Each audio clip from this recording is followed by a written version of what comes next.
The long-tail model refers to the idea that using virtually limitless online storage space and the ability to tailor online marketplaces to fit certain audiences without the geographical limits of consumer markets, there is now more room for niche content to have a platform. In the pre-Web 2.0 era, businesses would work with the idea of targeting the lowest common denominator, in turn having the biggest share of the audience.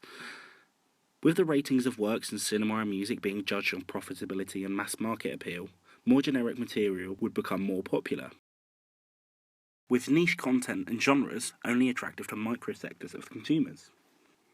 So the content with less mass market appeal wouldn't fit into the physical limitations of the HMV or Blockbuster store, as well as only being available to the people who visit the store. It wouldn't be economically viable to stock less profitable content, resulting in restriction of entertainment to consumers, only being limited to the content that is deemed a big hit. This idea that outlets would stock a lot of very little has been broken due to the digitalisation of media that is easily available through iTunes, Amazon and Netflix, to name a few.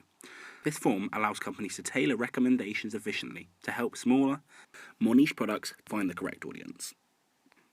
So if we take YouTube as an example of how the long-tail business plan works, there are a certain number of popular uploaders at the head of the model, whose videos appear in most recommended sections, with a broad audience base not geographically fixed.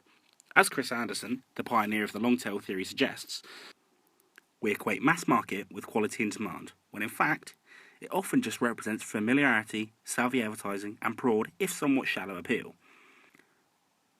So this applies to the top 10 most viewed or even the top 1,000 most viewed. These make huge profits with huge viewer bases, but the further you move away from the head and down the long tail, the less profits there are and the less views there are. This, however, isn't what's important.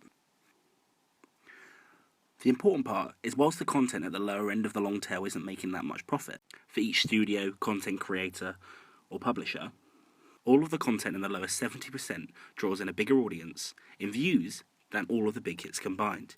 This, for YouTube as a business, allows them to continue adding more and more creators, meaning the tail gets longer and longer.